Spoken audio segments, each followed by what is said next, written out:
Students, we start with a new chapter, chapter number 2, sexual reproduction in flowering plants.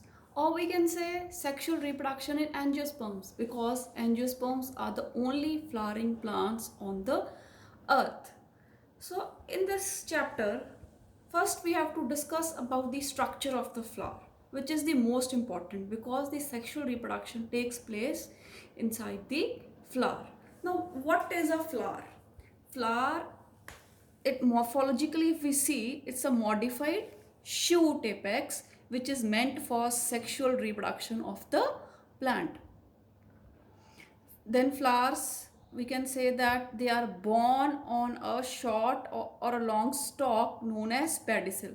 ਜਿਹੜੀ ਡੰਡੀ ਦੇ ਨਾਲ ਫਲਾਰ plant ਦੇ ਨਾਲ ਲੱਗਿਆ ਹੁੰਦਾ that is called as a pedicel. And pedicel ਤੋਂ ਬਾਅਦ ਬੇਟੇ ਇੱਕ ਸਵੋਲਨ ਸਟਰਕਚਰ ਹੁੰਦਾ ਹੈ, ਇੱਕ ਸਵੋਲਨ ਰੀਜਨ ਹੁੰਦਾ ਹੈ ਵਿਚ ਇਜ਼ ਨੋਨ ਐਜ਼ ਦੀ ਰਿਸੈਪਟੇਕਲ ਔਰ ਐਜ਼ ਅ ਥੈਲਮਸ. ਥੈਲਮਸ ਦੇ ਨਾਲ ਬੇਟੇ ਫਲਾਰ ਦੇ ਪੈਟਲ ਸੈਪਲਸ ਤੇ ਬਾਕੀ ਜਿਹੜੇ ਹੋਰ reproductive parts ਹੈ they are all attached to the thalamus. It's a swollen part. After that we will talk about the whorls of the flower. There are 4 whorls. ਉਹਦੇ ਵਿੱਚ ਬੇਟੇ different floral appendages ਆਉਂਦੇ ਆ which are all these whorls they are attached to the thalamus. ਤਾਂ ਬੇਟਾ ਜੇ ਆਪਾਂ ਗੱਲ ਕਰੀਏ ਤਾਂ ਫਰਸਟ ਨੰਬਰ ਤੇ ਆਪਣੇ ਕੋਲ ਹੈਗਾ we can say it is the calyx or the sepals.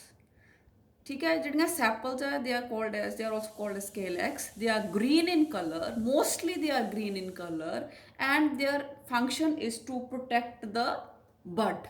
ਜਦੋਂ ਹਲੇ ਫਲਾਰ ਜਿਹੜਾ ਹੈਗਾ ਨਹੀਂ ਨਿਕਲਿਆ ਹੁੰਦਾ, ਡੋਡੀ ਹੁੰਦੀ ਹੈ ਤਾਂ ਇਹ ਉਹਨੂੰ ਪ੍ਰੋਟੈਕਟ ਕਰਦੀ ਹੈ, the ਕੇਲੈਕਸ.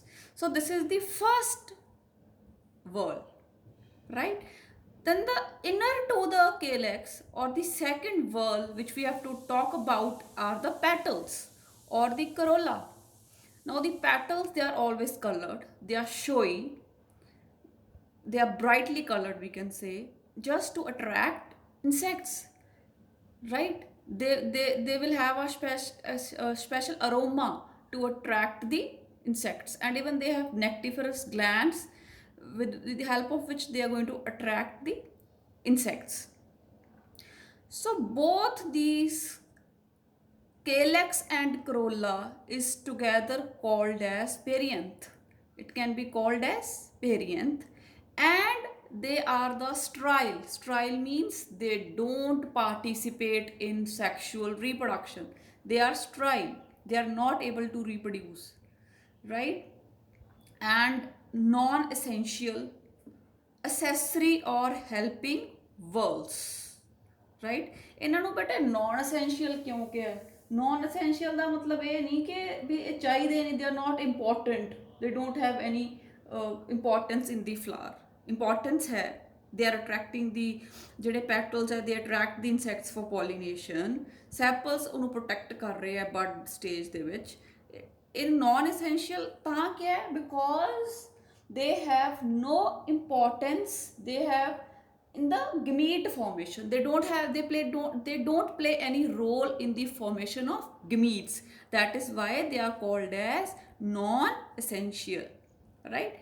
Next, the third whorl which we are going to talk is the androecium. Now the ਜਿਹੜਾ androecium ਹੈ, it is the male reproductive part, and the units of androecium is the stamen. ठीक है, स्टेमन ਆਪਾਂ +1 ਜਿਹੜਾ ਫਲਾਰ ਦਾ structure ਜਦੋਂ ਆਪਾਂ discuss ਕਰਦੇ ਹਾਂ ਤਾਂ ਆਪਾਂ ਕਰਦੇ ਹਾਂ ਕਿ ਜਿਹੜਾ ਸਟੇਮਨ ਹੈ it has anther and a long tube called as filament, right? And the androecium is the male reproductive organ. So we are going to talk in the details about the structure of the anther, what is the role of the filament in the coming sessions. Next, we talk about the fourth whorl, that is the gynoecium. The unit of the gynoecium is the pistil, or we can call it as carpel, and it is made up of stigma, style, and the ovary.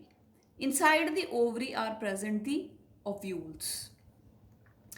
So androecium and gynoecium, they are fertile, means they are going to help in the sexual reproduction, and they are essential because the gametes, the male and the female gametes, they are going to be formed in these parts, or we can call them as reproductive whorls. Next, students, will talk about the structure of the stamen. Now, stamen is made up of anther and the filament. So, the fertile portion of the stamen, is called the anther. It's a fertile part, right? And we can say each anther is made up of two lobes. Two lobes are there, 1 and 2. So a stamen is called, an anther is called as bilobed anther because it has two lobes and which are fertile.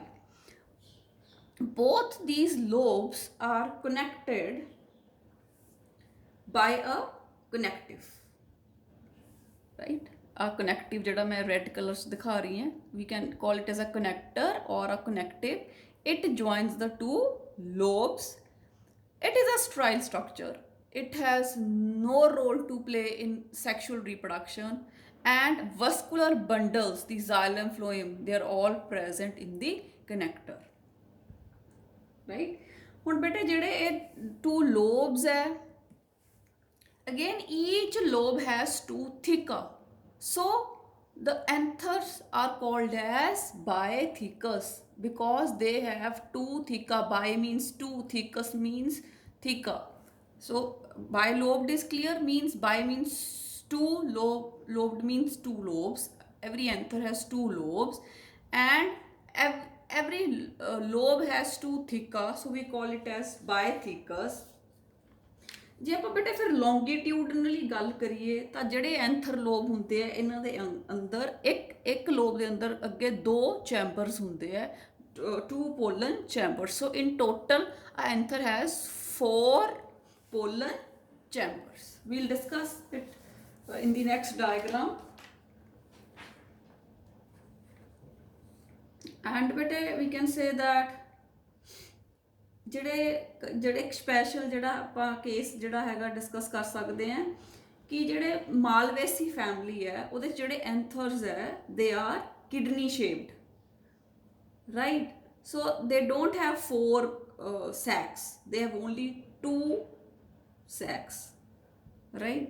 And such anthers are called as monothecous. They are not called as bithecous, they are called as monothecous, right? Next, the important topic which is generally asked in the exams also, we have the structure of an anther, right? ਜਿਹੜੇ ਆਪਾਂ ਐਂਥਰ ਦੀ ਗੱਲ ਕੀਤੀ, ਇੱਕ lobe ਨੂੰ ਆਪਾਂ ਅੱਗੇ detail transverse section ਉਹਦਾ ਬਣਾਇਆ ਹੈ ਇੱਥੇ ਇਸ ਡਾਇਗਰਾਮ ਦੇ ਵਿੱਚ। ਜਿਵੇਂ ਮੈਂ ਦੱਸਿਆ ਸੀ, this is the one lobe, this is the second lobe, and each lobe has 2 pollen chambers, 1 2 3 4, total 4. Beta, we are talking about a young or a immature anther. We are not talking about a mature anther. ਜਦੋਂ anther mature ਹੋ ਜਾਂਦਾ ਹੈ ਤਾਂ ਬੇਟੇ ਉਹ ਇੱਥੋਂ sides ਤੋਂ break ਹੋ ਜਾਂਦਾ ਹੈ। ਆਪਾਂ ਉਸ ਤਰ੍ਹਾਂ ਦਾ ਸਟਰਕਚਰ ਡਰਾ ਕਰਾਂਗੇ ਕਿ ਇਹ ਸਟਰਕਚਰ ਕਿਤੋਂ ਟੁੱਟਿਆ? ਨੋ, ਠੀਕ ਹੈ? ਤਾਂ ਇਟ ਇਜ਼ ਅ ਯੰਗ ਔਰ ਅ immature anther. Once the anther gets mature, it is going to break, right? We will talk about that in the next diagram. Now let us discuss about the various layers which together form the anther. The first, the outermost layer, which is single outermost layer, is called the epidermis, and it is protective in nature. It is going to protect the middle layers and other parts of the anther. Now this inner to the epidermis we have a second layer which you can see here in red color is the endothecium. Again this is a single layer, but it is made up of alpha cellulosic fibers. ठीक है, इस layer ਦੇ ਉੱਤੇ ਬੇਟਾ special ਤਰ੍ਹਾਂ ਦੇ fibres deposit ਹੋ ਜਾਂਦੇ ਆ, ਜਮਾ ਹੋ ਜਾਂਦੇ ਆ, ਜਿਨ੍ਹਾਂ ਦਾ ਨਾਮ ਹੈ ਅਲਫਾ ਸੈਲੂਲੋਜ਼ਿਕ ਫਾਈਬਰਸ। ਤੇ ਇਹਦੇ ਨਾਲ ਬੇਟੇ ਜਿਹੜੀ ਇਹ ਵਾਲ ਹੁੰਦੀ ਹੈ it gets hygroscopic in nature. Now what is hygroscopic? Hydro means water, ਮਤਲਬ ਜਿਹੜੀ ਇਹ ਲੇਅਰ ਹੈ, ਜਿਹੜੇ ਇਹਦੇ ਸੈਲਸ ਹੈ, they absorb water and they swell up, and when they are going to swell up they are going to burst। ठीक है, burst क्यों ਹੁੰਦੇ ਆ ਤੇ burst ਹੋਣ ਦਾ ਕੀ importance ਹੈ, we are going to discuss later। So here you have to remember that inner to epidermis there is a second layer, a single layer called as endothecium। It is made up of alpha cellulosic fibers and it is hydroscopic in nature। It can absorb water and swell up। Inner to endothecium is the middle layers। ਇਹ ਬੇਟੇ 3 ਤੋਂ 4 layers ਹੋ ਸਕਦੇ ਹੈ।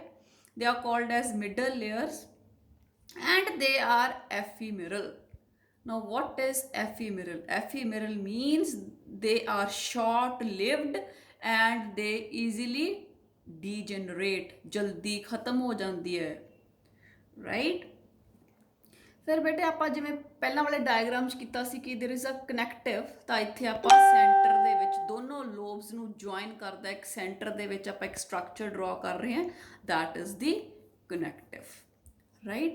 I already told you each, this is one lobe, this is second lobe, each lobe is further having 1-2 pollen sacs। Again this is also having 2 pollen sacs, so all together we have 4 pollen sacs। now ਜਿਹੜੇ ਬੇਟੇ pollen sacs ਹੈ when they are not developed, ਹਜੇ immature stage ਤੇ ਹੁੰਦੇ, we call them as microsporangia। so there are, technically speaking we will say there are 4 microsporangia in a bilobed anther। 4 sporangia ਹੁੰਦੇ ਆ in a bilobed anther। सो ਹੁਣ तक बेटे ਆਪਾਂ 3 layers ਦੀ ਗੱਲ ਕਰ ਚੁੱਕੇ ਹਾਂ। ਦੀ first, the outermost epidermis, inner to epidermis we have the endothecium, inner to endothecium we have a middle layer, it is made up of 3 to 4 layers of different cells and it is short lived। now next comes the 4th layer which is the teptum। ਜਿਹੜੇ ਬੇਟੇ ਆਪਾਂ ਮਾਈਕਰੋਸਪ੍ਰੈਂਜੀਆ ਬਣਾਏ ਹੈ ਇਹਨਾਂ ਦੇ ਆਲੇ ਦੁਆਲੇ ਤੁਹਾਨੂੰ ਦਿਖਾਈ ਰਿਹਾ ਇੱਕ ਮੈਂ ਲੇਅਰ ਬਣਾਈ ਹੈ which is called the teptum। this is the innermost layer and middle layers ਤੋਂ ਅੰਦਰ ਪਈ ਹੈ and ਜਿਹੜੇ ਬੇਟੇ the cells of the teptum they have a prominent nuclei, ਵਧੀਆ ਅੱਛੀ ਤਰ੍ਹਾਂ ਨਾਲ ਦੇਖ ਸਕਦੇ ਹਾਂ ਆਪਾਂ, and dense cytoplasm। ਠੀਕ ਹੈ, ਇਹਦੇ ਚ dense cytoplasm ਪਈ ਹੁੰਦੀ ਹੈ ਤੇ ਬੇਟੇ ਇਹ it provides nutrition, ਇਹ nutritive layer ਹੈ and it helps in nourishing the developing microspores।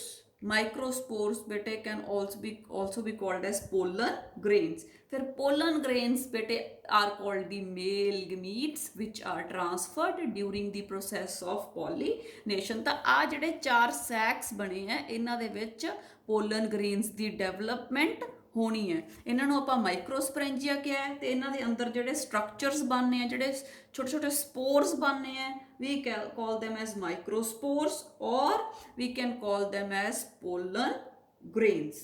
so inside these pollen sacs pollen grains are produced।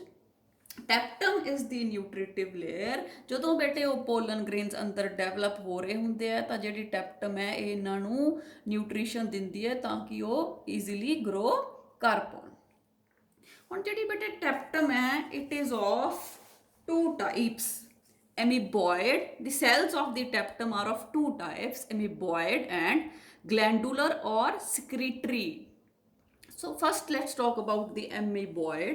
amoeboid ਦੀ ਗੱਲ ਕਰੀਏ ਬੇਟੇ ਜਿਹੜੀ ਇਹ ਜਿਹੜੇ ਸੈਲਸ ਹੁੰਦੇ ਆ ਦੇ ਈਜ਼ੀਲੀ ਡੀਜਨਰੇਟ, ਜਲਦੀ ਟੁੱਟ ਜਾਂਦੇ ਆ ਤੇ ਇਹਨਾਂ ਦੀ ਜਿਹੜੀ ਸਾਈਟੋਪਲਾਜ਼ਮ ਹੁੰਦੀ ਹੈ ਜਿਹਦੇ ਵਿੱਚ ਨਿਊਟ੍ਰੀਐਂਟਸ ਹੁੰਦੇ ਆ ਉਹ ਮੂਵ ਕਰ ਜਾਂਦੀ ਹੈ ਅੰਦਰ ਵੱਲ। ਜਦੋਂ ਬਾਹਰੋਂ ਲੇਅਰ ਟੁੱਟ ਜਾਂਦੀ ਹੈ ਇਹਦੇ ਜਿਹੜੇ ਸਾਈਟੋਪਲਾਜ਼ਮ ਹੈ ਅੰਦਰ ਵੱਲ ਮੂਵ ਕਰ ਜਾਂਦੀ ਹੈ ਟੂਵਰਡਸ ਦੀ ਡਿਵੈਲਪਿੰਗ ਪੋਲਨ ਗ੍ਰੇਨਸ। ਇੱਥੇ ਪੋਲਨ ਗ੍ਰੇਨਸ ਡਿਵੈਲਪ ਹੁੰਦੇ ਆ ਤੇ ਉਧਰ ਨੂੰ ਚਲੀ ਜਾਂਦੀ ਹੈ ਤਾਂ ਕਿ ਪੋਲਨ ਗ੍ਰੇਨਸ ਨੂੰ न्यूट्रिशन मिल सके, right?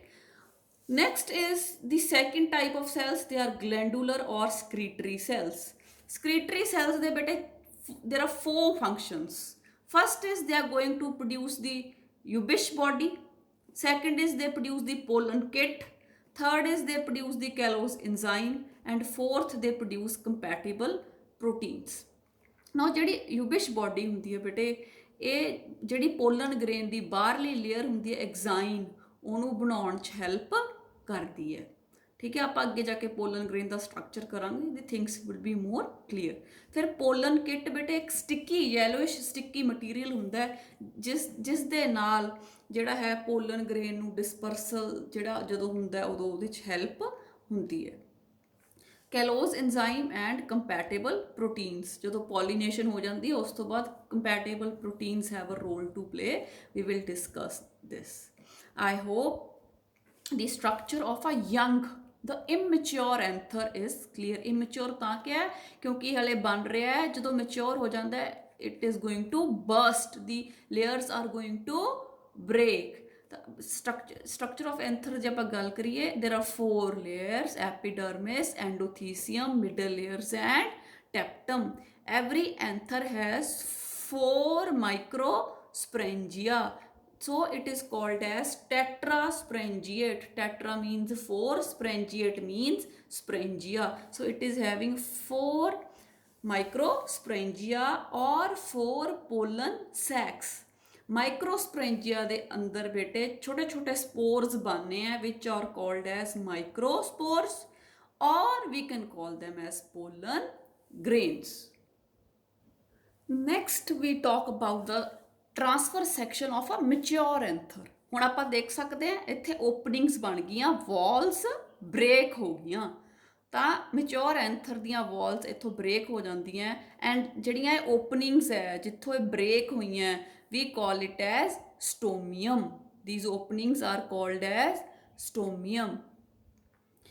and ਜਿਹੜੀ ਇਹ ਸਟੋਮੀਅਮ ਹੈ, they are formed from the endothelium layer। ਜਿਹੜੀ ਆਪਾਂ ਸੈਕਿੰਡ ਲੇਅਰ ਕੀਤੀ ਸੀ ਬਾਹਰਲੀ, ਸਭ ਤੋਂ ਬਾਹਰ ਐਪੀਡਰਮਿਸ, ਉਸ ਤੋਂ ਅੰਦਰ endothecium, right. I hope this is clear. ਫਿਰ ਬੇਟੇ ਜਦੋਂ ਪੋਲਨ ਗ੍ਰੇਨ ਮੈਚਿਓਰ ਹੁੰਦਾ ਤਾਂ ਉਹਦੀਆਂ ਜਿਹੜੀਆਂ ਵਾਲਸ ਫਟ ਜਾਂਦੀਆਂ, ਬਸਟ ਹੋ ਜਾਂਦੀਆਂ, ਤੇ ਉਹਦੇ ਵਿੱਚੋਂ ਪੋਲਨ ਗ੍ਰੇਨਸ ਈਜ਼ੀਲੀ ਬਾਹਰ ਆ ਸਕਦੇ ਆ, they are liberated. This is called as dehiscence of mature anther. ਤਾਂ ਬੇਟੇ ਜਦੋਂ ਐਂਥਰ ਮੈਚਿਓਰ ਹੁੰਦਾ ਤਾਂ ਜਿਹੜੀਆਂ ਦੋ ਚੈਂਬਰਸ ਦੇ ਵਿਚਾਲੇ ਜਿਹੜੇ ਪੋਲਨ ਸੈਕਸ ਦੀਆਂ ਜਿਹੜੀਆਂ ਵਾਲਸ ਹੁੰਦੀਆਂ ਉਹ ਸਾਰੀਆਂ ਫਿਊਜ਼ ਹੋ ਜਾਂਦੀਆਂ, ਪੋਲਨ ਦੀਆਂ ਵਾਲਸ ਫਿਊਜ਼ ਹੋ ਜਾਂਦੀਆਂ, ਸਾਰੇ ਜਿਹੜੇ ਪੋਲਨ ਸੈਕਸ ਦੀਆਂ ਵਾਲਸ ਖਤਮ ਹੋ ਜਾਂਦੀਆਂ, ਸਾਰੇ ਪੋਲਨ ਗ੍ਰੇਨਸ ਜਿਹੜੇ ਹੈ ਬਾਹਰ ਆ ਜਾਂਦੇ ਆ। ਹੁਣ ਇੱਕ ਸਾਈਡ ਵਾਲੇ ਪੋਲਨ ਗ੍ਰੇਨਸ ਦੇਖੋ ਇਕੱਠੇ ਹੋ ਗਏ, ਦੂਸਰੇ ਜਿਹੜਾ ਚੈਂਬਰ ਉਹਦੇ ਵਿੱਚ ਵੀ ਇਕੱਠੇ ਹੋ ਗਏ। ਤਾਂ ਹੁਣ ਜਿਹੜਾ ਆਪਣਾ ਹੈਗਾ ਐਂਥਰ, ਇਹਦੇ ਵਿੱਚ ਬੇਟਾ 4 ਚੈਂਬਰਸ ਨਹੀਂ ਰਹੇ, ਇਟ ਹੈਜ਼ ਓਨਲੀ 2 ਚੈਂਬਰਸ, 1 2, ਕਿਉਂਕਿ ਮਿਡਲ ਲੇਅਰ ਟੈਪਟਮ ਉਹ ਸਾਰਾ ਕੁਝ ਕੀ ਹੋ ਗਿਆ, ਡਿਸਇੰਟੀਗ੍ਰੇਟ ਹੋ ਗਿਆ, ਟੁੱਟ ਗਿਆ। Only 2 chambers are there, no it is not 4 chamber. ਫਿਰ ਬੇਟੇ ਐਂਡੋਥੀਸੀਅਮ ਜਿਹੜੇ ਹੁੰਦੇ ਆਪਣੇ ਮਤਲਬ ਪੋਲਨ ਗ੍ਰੇਨਸ ਜਦੋਂ ਡਿਵੈਲਪ ਹੋ ਜਾਂਦੇ ਆ ਤਾਂ ਦੇ ਪੁੱਟ ਅ ਪ੍ਰੈਸ਼ਰ ਔਨ ਦੀ ਐਂਡੋਥੀਸੀਅਮ ਵਾਲ, ਤੇ ਉਹ ਪ੍ਰੈਸ਼ਰ ਪਾ ਦਿੰਦੇ ਆ ਤੇ ਐਂਡੋਥੀਸੀਅਮ ਵਾਲ ਟੁੱਟ ਜਾਂਦੀ ਹੈ ਐਂਡ ਓਪਨਿੰਗਸ ਬਣ ਜਾਂਦੀਆਂ, ਦੇ ਆਰ ਕਾਲਡ ਐਜ਼ ਸਟੋਮੀਅਮ। ਤੇ ਪੋਲਨ ਗ੍ਰੇਨਸ ਆ ਜਿਹੜੇ ਦੇ ਆਰ ਲਿਬਰੇਟਡ ਆਊਟ। ਤੇ ਪੋਲਨ ਗ੍ਰੇਨਸ ਅੱਗੇ ਫਿਰ ਬੇਟੇ ਦੇ ਫਾਰਮ ਦੇ ਆਰ ਦੀ ਮੇਲ ਗਮੀਟੋਫਾਈਟਸ। ਕੀ ਹੁੰਦਾ ਬੇਟੇ ਜਿਹੜਾ ਮੈਚਿਓਰ ਐਂਥਰ ਹੈ, it dries up and due to loss of water. ਠੀਕ ਹੈ, ਇਹ ਸਾਰਾ ਡਰਾਈ ਹੋ ਜਾਂਦਾ ਹੈ, ਵਾਟਰ ਇਜ਼ ਲੋਸਟ। ਜਿਹੜੀਆਂ ਮਿਡਲ ਲੇਅਰਸ ਹੈ, ਟੈਪਟਮ ਹੈ, ਇਟ ਵਿਲ ਡਿਸਇੰਟੀਗ੍ਰੇਟ। ਠੀਕ ਹੈ, ਤੇ ਜਿਹੜੇ ਇਹਦੇ ਪ੍ਰੋਡਕਟਸ ਹੁੰਦੇ ਆ ਮਿਡਲ ਲੇਅਰ ਤੇ, they can be used by the developing pollen grains ਨੂੰ ਨਿਊਟ੍ਰੀਸ਼ਨ ਮਿਲ ਜਾਂਦਾ ਜਦੋਂ ਇਹ ਡਿਸਇੰਟੀਗ੍ਰੇਟ ਹੋ ਜਾਂਦੀਆਂ। ਜਿਹੜੀ ਟੈਪਟਮ ਹੈ ਤੇ ਮਿਡਲ ਲੇਅਰਸ ਹੈ ਜਿਹੜੀਆਂ 3 ਤੋਂ 4 ਸੈਲਸ ਦੀਆਂ ਬਣੀਆਂ। ਫਿਰ ਬੇਟੇ ਜਿਹੜੀ ਪਾਰਟੀਸ਼ਨ ਸੀ ਬਿਟਵੀਨ ਦੀ 2 ਲੋਬਸ, ਜਿਹੜੀ ਸੀਗੀ ਪਾਰਟੀਸ਼ਨ ਬਿਟਵੀਨ ਦੀ 2 ਪੋਲਨ ਸੈਕਸ, ਇੱਕ ਆਹ ਪੋਲਨ ਸੈਕ ਸੀ, ਇੱਕ ਆਹ ਪੋਲਨ ਸੈਕ ਸੀ, ਇਹਨਾਂ ਦੇ ਵਿੱਚ ਪਾਰਟੀਸ਼ਨ ਸੀ। ਜਿਹੜੀ ਉਹ ਪਾਰਟੀਸ਼ਨ ਸੀ ਉਹ ਫਿਊਜ਼ ਹੋ ਜਾਂਦੀ ਹੈ। ਪੋਲਨ ਸੈਕਸ ਹੈ ਜਿਹੜੇ ਦੋ ਸਾਈਡਾਂ ਦੇ ਉਹ ਫਿਊਜ਼ ਹੋ ਜਾਂਦੇ ਆ। ਸੋ ਅ ਮੈਚਿਓਰ ਐਂਥਰ ਹੈਜ਼ 2 ਚੈਂਬਰਸ। ਠੀਕ ਹੈ, ਸਟੋਮੀਅਮ ਜਿੱਥੇ ਹੈਗਾ ਉੱਥੇ ਰਪਚਰ ਹੋ ਕੇ ਜਿਹੜਾ ਹੈਗਾ ਲਿਬਰੇਟ ਹੋ ਜਾਂਦੇ ਆ the pollen grains and they germinate to form the male gametophytes. So next is the process of microsporogenesis. मतलब ਮਾਈਕਰੋਸਪੋਰਸ ਬਣਦੇ ਆ, ਪੋਲਨ ਗ੍ਰੇਨਸ ਬਣਦੇ ਆ, ਉਸ ਪ੍ਰੋਸੈਸ ਨੂੰ ਕਹਿੰਦੇ ਆ ਮਾਈਕਰੋਸਪੋਰੋਜੈਨਸਿਸ। Let's define microsporogenesis: the process of formation of microspores or pollen grains from pollen, or we can call them as microspore mother cells, MMC, through meiosis. Meiosis ਆਪਾਂ discuss ਕਰ ਚੁੱਕੇ ਹਾਂ ਬੇਟੇ last year in cell cycle we have discussed 2 divisions, mitosis and meiosis. And if you remember, meiosis is the reductional division. Meiosis 1 ਚ ਬੇਟੇ the number of chromosomes is halved, it's reduced. So meiosis ਹੋ ਜਾਂਦੀ ਹੈ ਤੇ ਜਿਹੜੇ ਮਾਈਕਰੋਸਪੋਰ mother cells ਹੈ ਉਹਨਾਂ ਤੋਂ pollen grains ਬਣ ਜਾਂਦੇ। Now let's see what are the MMC, ਕੀ ਹੈ ਮਾਈਕਰੋਸਪੋਰ ਮਦਰ ਸੈਲਸ ਕੀ ਹੈ। if you remember the structure, ਆਪਾਂ ਆਈ 4 pollen sacs ਬਣਾਏ ਹੈ। we have the ਟੈਪਟਮ। ਟੈਪਟਮ ਦੇ ਅੰਦਰ ਬੇਟੇ ਪਿਆ ਹੈ ਸਪੋਰੋਜੀਨੀਅਸ ਟਿਸ਼ੂ। ਜਿਹੜਾ ਆਪਾਂ ਟੈਪਟਮ ਬਣਾਇਆ ਸੀ ਉਹਦੇ ਅੰਦਰ ਪਿਆ ਹੈ ਸਪੋਰੋਜੀਨੀਅਸ ਟਿਸ਼ੂ। ਜਿਹੜੇ ਸਪੋਰੋਜੀਨੀਅਸ ਟਿਸ਼ੂ ਦੇ ਸੈਲਸ ਹੈ ਉਹ ਬੇਟੇ ਜਿਹੜਾ ਇਹਦੇ ਜਿਹੜੇ ਸੈਲਸ ਹੈ ਤੇ ਫਾਰਮ ਡਿਪਲੋਇਡ ਸੈਲਸ। ਜਿਹੜਾ ਟਿਸ਼ੂ ਹੈ ਨਾ ਸਪੋਰੋਜੀਨਸ ਟਿਸ਼ੂ ਉਹ ਬੇਟੇ ਡਿਪਲੋਇਡ ਸੈਲਸ ਬਣਾ ਦਿੰਦਾ ਹੈ। Deployed means 2n, they have a double number of chromosomes. ਠੀਕ ਹੈ, ਤਾਂ ਇਹਦੇ ਨਾਲ ਬੇਟੇ ਜਿਹੜੇ ਡਿਪਲੋਇਡ ਸੈਲਸ ਹੈ ਨਾ these diploid cells are called microspore mother cells. Sporogenous tissue ਦੇ ਅੰਦਰ ਸਪੈਸ਼ਲ ਤਰ੍ਹਾਂ ਦੇ ਡਿਪਲੋਇਡ ਸੈਲਸ ਪਏ ਹੈ, they are called as microspore mother cells. ਫਿਰ ਬੇਟੇ ਜਿਹੜੇ ਮਾਈਕਰੋਸਪੋਰ ਮਦਰ ਸੈਲਸ ਸੀ ਜਿਹੜੇ ਸਪੋਰੋਜੀਨਸ ਟਿਸ਼ੂ ਦੇ ਵਿੱਚ ਪਏ ਸੀ ਇਹਨਾਂ ਦੀ ਬੇਟੇ ਮਿਓਸਿਸ ਹੋ ਜਾਂਦੀ ਹੈ and one microspore mother cell forms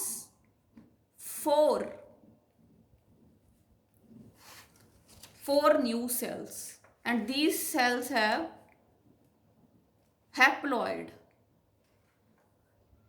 These are haploid set of chromosomes, and ये 4 है तो we call them as tetrad. ठीक है, ਟੈਪਟਮ ਦੇ ਅੰਦਰ ਸਪੋਰੋਜੀਨੀਅਸ ਟਿਸ਼ੂ ਸੀ। ਸਪੋਰੋਜੀਨੀਅਸ ਟਿਸ਼ੂ ਦੇ ਅੰਦਰ ਸਪੈਸ਼ਲ ਸੈਲਸ ਹੈ diploid cells, they are called as microspore mother cells. Microspore mother cells ਦੀ ਮਿਓਸਿਸ ਹੋ ਜਾਂਦੀ ਹੈ ਤੇ ਇੱਕ ਮਾਈਕਰੋਸਪੋਰ ਮਦਰ ਸੈਲ ਹੈ ਜਿਹੜਾ ਉਹ 4 ਨਵੇਂ ਸੈਲਸ ਬਣਾਉਂਦਾ ਹੈ ਵਿਚ are haploid, they have n number of chromosomes. 4 ਬਣਦੇ ਆ, so we call them as tetrad. Next ਬੇਟੇ ਜਦੋਂ ਟੈਟਰਾਡਸ ਬਣਦੇ ਹੈ, ਜਦੋਂ ਮਾਈਕਰੋਸਪੋਰ ਮਦਰ ਸੈਲਸ ਦੀ ਡਿਵੀਜ਼ਨ ਹੁੰਦੀ ਹੈ ਤਾਂ ਉਹ 2 ਟਾਈਪਸ ਦੀ ਹੋ ਸਕਦੀ ਹੈ। One is successive type, second is simultaneous type. ਜਿਹੜਾ ਸਕਸੈਸਿਵ ਟਾਈਪ ਹੈ ਇਟ ਇਜ਼ ਐਡਵਾਂਸਡ। ਠੀਕ ਹੈ, ਸਕਸੈਸਿਵ ਟਾਈਪ ਜਿਹੜੀ ਡਿਵੀਜ਼ਨ ਹੈ ਬੇਟੇ ਇਹ ਮੋਨੋਕੌਟਸ ਦੇ ਵਿੱਚ ਹੁੰਦੀ ਹੈ। ਤੇ ਇਫ ਯੂ ਰਿਮੈਂਬਰ ਆਪਾਂ ਕੀਤਾ ਕਿ ਪਹਿਲਾਂ ਨਿਊਕਲੀਅਸ ਡਿਵਾਈਡ ਹੁੰਦਾ, ਕੈਰੀਓਕਾਈਨੇਸਿਸ ਹੁੰਦੀ ਹੈ ਵਿਚ is followed by cytokinesis. Cytokinesis is the division of the cytoplasm once the nucleus divides. ਤਾਂ ਬੇਟੇ ਜਿਹੜੀ ਇਸ ਤਰ੍ਹਾਂ ਦੀ ਡਿਵੀਜ਼ਨ ਹੁੰਦੀ ਹੈ ਇਹਦੇ ਵਿੱਚ ਜਿਹੜੀ ਜਦੋਂ ਮਿਓਸਿਸ 1 ਹੁੰਦੀ ਹੈ ਉਦੋਂ ਵੀ ਸਾਈਟੋਕਾਈਨੇਸਿਸ ਹੁੰਦੀ ਹੈ, ਫਿਰ ਦੁਬਾਰਾ ਜਦੋਂ ਮਿਓਸਿਸ 2 ਹੁੰਦੀ ਹੈ ਉਦੋਂ ਵੀ ਸਾਈਟੋਕਾਈਨੇਸਿਸ ਹੁੰਦੀ ਹੈ। ਜਦੋਂ ਸਾਈਟੋਕਾਈਨੇਸਿਸ ਹੋ ਜਾਂਦੀ ਹੈ, ਮਿਓਸਿਸ 1 ਤੇ 2 ਹੋ ਜਾਂਦੇ ਆ ਬੇਟੇ, ਆਪਣੇ ਕੋਲੇ 4 ਸੈਲਸ ਬਣ ਜਾਂਦੇ ਆ, 4 cells, and they are haploid, and ਆਪਾਂ ਇਹ ਸੈਲਸ ਨੂੰ ਕਹਿੰਦੇ ਆ ਮਾਈਕਰੋਸਪੋਰਸ। we call them as microspores, and such a arrangement of cells is called as isobilateral arrangement of a tetrad. 4C tetrad, and this arrangement is called as isobilateral arrangement of a tetrad. Now second is the simultaneous type. It occurs in the dicots. ਤੇ ਇਹਦੇ ਵਿੱਚ ਬੇਟੇ ਕੀ difference ਹੈ, ਇਸ 'ਚ ਆਪਾਂ ਦੇਖਿਆ ਸੀ ਵੀ ਮਿਓਸਿਸ 1 ਤੋਂ ਬਾਅਦ ਵੀ ਸਾਈਟੋਕਾਈਨਸਿਸ ਹੁੰਦੀ ਹੈ, ਮਿਓਸਿਸ 2 ਤੋਂ ਬਾਅਦ ਅਗੇਨ ਸਾਈਟੋਕਾਈਨਸਿਸ ਹੁੰਦੀ ਹੈ। ਬਟ ਇਹਦੇ ਵਿੱਚ ਬੇਟੇ ਸਿਰਫ ਮਿਓਸਿਸ 2 ਤੋਂ ਬਾਅਦ ਹੀ ਸਾਈਟੋਕਾਈਨਸਿਸ ਹੁੰਦੀ ਹੈ। ਸੈਲਸ 4 ਹੀ ਬਣਦੇ ਆ, ਦੇ ਆਰ ਆਲਸੋ ਹੈਪਲੋਇਡ, ਪਰ ਇਹਨਾਂ ਦਾ ਬੇਟੇ ਟੈਟਰਾਹੈਡਰਲ ਟਾਈਪ ਆਫ ਅਰੇਂਜਮੈਂਟ ਹੁੰਦਾ, ਮੀਨਸ 3 ਜਿਹੜੇ ਸੈਲਸ ਹੈ ਉਹ ਬਾਹਰ ਦਿਖ ਰਹੇ ਹੁੰਦੇ ਆ ਤੇ ਇੱਕ ਉਹਨਾਂ ਦੇ ਪਿਛਲੇ ਪਾਸੇ ਪਿਆ ਹੁੰਦਾ। So such a arrangement is called as tetrahedral type of arrangement. ਜਿਹੜੇ ਮਾਈਕਰੋਸਪੋਰਸ ਹੈ ਬੇਟੇ ਦੇ ਅੰਡਰਗੋ ਅਨਈਕੁਅਲ ਮਾਈਟੋਸਿਸ। ਹੁਣ ਜਿਹੜੇ 4 ਟੈਟਰਾਡਸ ਬਣ ਗਏ, 4 ਸੈੱਲ ਬਣ ਗਏ ਇੱਕ MMC ਤੋਂ। ਹੁਣ ਹਰ ਇੱਕ cell is able to undergo mitosis ਕਰਨਗੇ and they are going to form pollen ਜਿਹੜਾ ਹੈਗਾ ਗ੍ਰੇਨ। ਠੀਕ ਹੈ, ਅੱਗੇ ਜਾ ਕੇ ਮਾਈਕਰੋਸਪੋਰ ਤੋਂ ਕੀ ਬਣ ਜਾਣਾ ਹੈ, pollen grain. Let's see how. ਆਪਾਂ ਕਿਹਾ ਹੈ ਵੀ ਮਾਈਕਰੋਸਪੋਰ ਦੀ ਅਨਈਕੁਅਲ ਮਾਈਟੋਸਿਸ, ਮਤਲਬ ਅਨਈਕੁਅਲ ਸਮਝ ਗਏ ਵੀ ਇੱਕੋ ਜਿਹੇ ਕੰਟੈਂਟਸ ਨਹੀਂ ਹੁੰਦੇ। ਇੱਕ ਸੈੱਲ ਇਹਦੇ ਵਿੱਚ ਬੇਟੇ ਵੱਡਾ ਬਣ ਜਾਂਦਾ ਵਿਚ ਇਜ਼ ਕਾਲਡ ਆ ਵੈਜੀਟੇਟਿਵ ਸੈੱਲ, ਇੱਕ ਆ ਜਿਹੜਾ ਛੋਟਾ ਸੈੱਲ ਬਣ ਜਾਂਦਾ ਦਿਸ ਇਜ਼ ਕਾਲਡ ਜਨਰੇਟਿਵ ਸੈੱਲ। ਤਾਂ ਆਪਾਂ ਅਨਈਕੁਅਲ ਕਿਹਾ। ਵੈਜੀਟੇਟਿਵ ਸੈੱਲ ਕੋਲੇ ਇਹ ਵੱਡਾ ਹੈ, ਇਹਦੇ ਕੋਲ ਜ਼ਿਆਦਾ ਸਾਈਟੋਪਲਾਜ਼ਮ ਆ ਗਈ ਜਦੋਂ ਡਿਵੀਜ਼ਨ ਹੋਈ। ਜਨਰੇਟਿਵ ਸੈੱਲ ਕੋਲੇ ਥੋੜੀ ਸਾਈਟੋਪਲਾਜ਼ਮ ਆਈ ਹੈ ਜਦੋਂ ਡਿਵੀਜ਼ਨ ਹੋਈ। ਤਾਂ division is not equal, it is unequal. So we have a larger cell which is called a vegetative cell. ਇਹਦੀ ਬੇਟੇ ਜ਼ਿਆਦਾ ਸਾਈਟੋਪਲਾਜ਼ਮ ਹੈ, ਡੈਂਸ ਹੈ, ਐਂਡ ਇਹਦਾ ਜਿਹੜਾ ਨਿਊਕਲੀਅਸ ਹੈ ਦੈਟ ਇਜ਼ ਇਰਰੈਗੂਲਰ, ਉਹਦੀ ਕੋਈ ਵੀ ਸ਼ੇਪ ਨਹੀਂ, ਇਟ ਇਜ਼ ਇਰਰੈਗੂਲਰ ਇਨ ਸ਼ੇਪ। ਜਿਹੜਾ ਦੂਸਰਾ ਛੋਟਾ ਸੈੱਲ ਸੀ ਜਿਹਦੇ ਕੋਲ ਘੱਟ ਸਾਈਟੋਪਲਾਜ਼ਮ ਸੀ ਬੇਟੇ, it is called generative cell, and ਜਿਹੜਾ ਇਹਦਾ ਨਿਊਕਲੀਅਸ ਹੈ ਦੈਟ ਇਜ਼ ਸਪਿੰਡਲ ਸ਼ੇਪਡ। ਤੇ ਨਾਲ ਬੇਟੇ ਬਣ ਜਾਂਦੀ ਹੈ ਕੈਲੋਸ ਲੇਅਰ, ਜਿਹੜੀ ਆਪਾਂ ਪਿੱਛੇ ਗੱਲ ਕਰਕੇ ਆਏ ਸੀ ਕੀ ਬਣਦੀ ਹੈ ਸਕ੍ਰੀਟਰੀ ਟਾਈਪ ਆਫ ਸੈਲਸ ਤੋਂ। ਸੋ ਦਿਸ ਇਜ਼ ਦੀ ਕੈਲੋਸ ਲੇਅਰ। ਜਿਹੜਾ ਬੇਟੇ ਜਨਰੇਟਿਵ ਸੈੱਲ ਹੁੰਦਾ ਹੈ ਇਹ ਬਹੁਤ ਛੋਟਾ ਹੁੰਦਾ ਹੈ ਤੇ ਵੈਜੀਟੇਟਿਵ ਸੈੱਲ ਦੀ ਜਿਹੜੀ ਸਾਈਟੋਪਲਾਜ਼ਮ ਹੁੰਦੀ ਹੈ ਉਹਦੇ ਵਿੱਚ ਫਲੋਟ ਕਰਦਾ ਰਹਿੰਦਾ ਹੈ।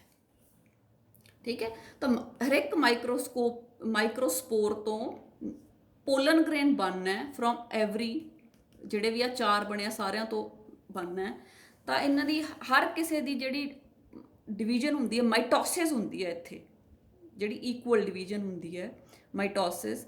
ਪਰ ਇਸ ਕੇਸ 'ਚ ਬੇਟੇ ਅਨਈਕੁਅਲ ਹੋ ਜਾਂਦੀ ਹੈ ਕਿਉਂਕਿ ਇਹਦੇ ਵਿੱਚ ਜਿਹੜਾ ਹੈਗਾ ਇੱਕ ਸੈੱਲ ਵੱਡਾ ਬਣ ਜਾਂਦਾ ਇੱਕ ਛੋਟਾ।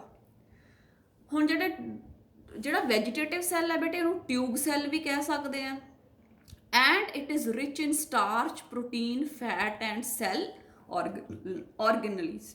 ਜਿਹੜੇ ਵੈਜੀਟੇਟਿਵ ਸੈੱਲ ਹੈ ਬੇਟੇ ਇਹ ਬਹੁਤ ਨਿਊਟ੍ਰੀਸ਼ਨ ਇਹਦੇ ਵਿੱਚ ਹੁੰਦਾ ਹੈ, ਇਹਦੇ ਵਿੱਚ ਸਟਾਰਚ, ਪ੍ਰੋਟੀਨਸ, ਫੈਟ ਤੇ ਸੈੱਲ ਆਰਗੇਨਲੀਜ਼ ਪਈਆਂ ਜਿਨ੍ਹਾਂ ਨਾਲ ਅੱਗੇ ਡੈਵਲਪਿੰਗ ਪੋਲਨ ਗ੍ਰੇਨ ਨੂੰ ਨਿਊਟ੍ਰੀਸ਼ਨ ਮਿਲਣਾ। ਜਿਹੜਾ ਜਨਰੇਟਿਵ ਸੈੱਲ ਹੁੰਦਾ ਬੇਟੇ ਇਹ ਛੋਟਾ ਹੁੰਦਾ ਤੇ ਇਹਦੇ ਤੋਂ ਅੱਗੇ 2 ਮੇਲ ਗਮੀਟਸ ਬਣਦੇ ਆ। ਤਾਂ generative cell divides and give rise to 2 male gametes. Vegetative cell ਦਾ ਕੰਮ ਹੈ ਨਿਊਟ੍ਰੀਸ਼ਨ ਦੇਣਾ ਤੇ generative cell divides to form 2 male gametes, right. Next ਬੇਟਾ ਆਪਾਂ ਕੀਤਾ ਵੀ ਜਿਹੜੇ ਸੀਗੇ ਟੈਟਰਾਡ ਸੀ, ਮਾਈਕਰੋਸਪੋਰ ਸੀ, ਉਹਨਾਂ ਦੀ ਮਾਈਟੋਸਿਸ ਹੋ ਜਾਂਦੀ ਹੈ and each develops into a pollen grain. Now let's see the structure of a mature pollen grain. ਜਿਹੜਾ ਬੇਟੇ mature pollen grain ਹੈ it is unicellular, ਇੱਕ ਸੈੱਲ ਦਾ ਬਣਿਆ, non motile, it cannot move itself and it is haploid. Its size is 25 to 50 micrometers in diameter and it is surrounded by a 2-layered wall. The inner wall is called the intine and the outer wall is called the axine, right? ਜਿਹੜੀ axine ਹੈ it is a wavy layer and ਜਿਹੜੀ intine ਹੈ it is a continuous layer. ਫਿਰ ਬੇਟਾ ਜਿਹੜੀ intine ਹੈ it is made up of pectin and cellulose. ਤੇ ਬਿਲਕੁਲ ਜਿਹੜੀ ਆਪਾਂ ਕਹਿ ਸਕਦੇ ਹਾਂ ਵੀ ਜਿਹੜੀ ਇੰਟਾਈਨ ਹੈ ਇਹ ਰੈਗੂਲਰ ਹੁੰਦੀ ਹੈ, ਮਤਲਬ ਕਿਤੋਂ ਵੀ ਟੁੱਟੀ ਨਹੀਂ ਹੁੰਦੀ। ਫਿਰ ਬੇਟੇ ਜੇ ਆਪਾਂ ਗੱਲ ਕਰੀਏ ਜਿਹੜੀ ਐਗਜ਼ਾਈਨ ਹੈ ਉਹਦੇ ਵਿੱਚ ਬੇਟੇ ਕਿਤੋਂ ਉਹਦੇ ਵਿੱਚ ਉਹ ਟੁੱਟੀ ਹੁੰਦੀ ਆ, ਉਸ ਜਗ੍ਹਾ ਨੂੰ ਕਹਿੰਦੇ ਆ ਪੋਰਸ ਹੁੰਦੇ ਉਹਦੇ ਵਿੱਚ, they are called as germ pores. Germ pores ਦਾ ਬੇਟੇ ਕੰਮ ਹੈ exchange of oxygen and nutrients. Germ pore ਚੋਂ ਐਕਸਚੇਂਜ ਹੁੰਦੀ ਹੈ ਆਕਸੀਜਨ ਤੇ ਨਿਊਟਰੀਐਂਟਸ। ਫਿਰ ਬੇਟੇ ਜਦੋਂ ਪੋਲਨ ਗ੍ਰੇਨ ਜਰਮੀਨੇਟ ਕਰਨਾ ਹੁੰਦਾ ਤਾਂ ਪੋਲਨ ਟਿਊਬ ਨਿਕਲਦੀ ਹੈ from the germ pore, right. Next we can say that ਜਿਹੜੀ ਐਗਜ਼ਾਈਨ ਹੁੰਦੀ ਹੈ ਬੇਟੇ ਉਹਦੇ ਉੱਪਰ ਇੱਕ ਸਬਸਟਾਂਸ ਪਈ ਹੁੰਦੀ ਹੈ ਵਿਚ ਇਜ਼ ਕਾਲਡ ਐਜ਼ ਸਪੋਰੋਪੋਲਿਨਿਨ। ਐਂਡ ਸਪੋਰੋਪੋਲਿਨਿਨ ਹੈ ਜਿਹੜੀ ਬੇਟੇ it is very important layer. We will discuss about this in the next topic. ਤਾਂ ਬੇਟੇ ਆਪਾਂ ਸਟਰਕਚਰ ਕਰ ਰਹੇ ਸੀ, ਡਬਲ ਲੇਅਰਡ ਹੈ, ਇੰਟਾਈਨ ਬਾਹਰਲੀ, ਐਗਜ਼ਾਈਨ ਅੰਦਰਲੀ। We have a large vegetative cell ਦਾ irregular shaped nucleus ਪਿਆ ਹੈ। We have a small generative cell and we have a generative nucleus which is spindle shaped. If you are asked to draw the structure of a mature pollen grain, you will draw such a structure, and you for the diagram you can see the NCERT book. Then we were talking about the layers of the pollen grain. We have the outer layer which is hard and it is called exine, and there is an inner layer which is called the intine. Outer layer is made up of sporopollenin. Sporopollenin ਦੀ ਬੇਟੇ ਖਾਸੀਅਤ ਹੈ, it is the hardest substance known. ਬਹੁਤ hard ਹੈ ਤੇ ਇਹ ਬੇਟੇ high temperature ਦਾ ਇਹਦੇ ਤੇ ਕੋਈ ਪ੍ਰਭਾਵ ਨਹੀਂ ਪੈਂਦਾ, ਕੋਈ ਐਸਿਡਸ ਦਾ ਇਹਦੇ ਤੇ ਪ੍ਰਭਾਵ ਨਹੀਂ ਪੈਂਦਾ, ਕੋਈ ਦੁਨੀਆ ਦਾ ਐਂਜ਼ਾਈਮ ਇਹਨੂੰ ਖਤਮ ਨਹੀਂ ਕਰ ਸਕਦਾ। ਇਸ ਕਰਕੇ ਬੇਟੇ ਜਿਹੜੇ ਪੋਲਨ ਗ੍ਰੇਨਸ ਹੈ ਉਹਨਾਂ ਨੂੰ ਪ੍ਰੀਜ਼ਰਵ ਵੀ ਕੀਤਾ ਜਾ ਸਕਦਾ ਹੈ, ਉਹਨਾਂ ਨੂੰ ਪ੍ਰੀਜ਼ਰਵ ਕਰ ਸਕਦੇ ਆ ਕਿਉਂਕਿ ਉਹ ਕਦੇ ਵੀ ਗਲਣਗੇ ਨਹੀਂ, ਕਿਉਂਕਿ ਉਹਨਾਂ ਦੇ ਬਾਹਰ ਸਪੋਰੋਪੋਲਿਨ ਹੈ ਜਿਹੜੀ ਉਹ ਪਈ ਹੁੰਦੀ ਹੈ। ਤੇ ਬੇਟੇ ਲੇਅਰ ਕੰਟੀਨਿਊਅਸ ਨਹੀਂ ਹੁੰਦੀ, ਇਹਦੇ ਤੇ ਕਿਤੇ ਕਿਤੇ ਪੋਰਸ ਬਣੇ ਹੁੰਦੇ ਆ, they are called as germ pores. ਇੱਥੇ ਸਪੋਰੋਪੋਲਿਨ ਨਹੀਂ ਪਈ ਹੁੰਦੀ, ਠੀਕ ਹੈ। ਐਂਡ ਜਰਮ ਪੋਰਸ ਦੇ help in the exchange of oxygen and nutrients, and it ਜਿਹੜੀ ਪੋਲਨ ਟਿਊਬ ਹੈ ਉਹ ਇਹਦੇ ਵਿੱਚੋਂ ਨਿਕਲਣੀ ਹੈ ਜਦੋਂ ਪੋਲਨ ਨੇ ਜਰਮੀਨੇਟ ਕਰਨਾ। ਜਿਹੜੀ ਇਨਰ ਲੇਅਰ ਹੈ it is continuous layer and it is made up of cellulose and pectin. ਬੇਟੇ the branch of botany which deals with the study of pollen grains is called as palynology. Okay, ਆਪਾਂ pollen grain ਦਾ structure ਦੀ ਗੱਲ ਕਰ ਰਹੇ ਹਾਂ ਬੇਟੇ। ਆਪਾਂ ਕਿਹਾ ਕਿ ਜਿਹੜਾ ਇੱਕ ਵੈਜੀਟੇਟਿਵ ਸੈੱਲ ਹੁੰਦਾ ਹੈ, ਇੱਕ ਜਨਰੇਟਿਵ ਸੈੱਲ ਹੁੰਦਾ ਹੈ। ਜਿਹੜਾ ਜਨਰੇਟਿਵ ਸੈੱਲ ਹੈ ਉਹ ਤੋਂ ਅੱਗੇ 2 ਮੇਲ ਗਮੀਟਸ ਬਣਦੇ ਆ।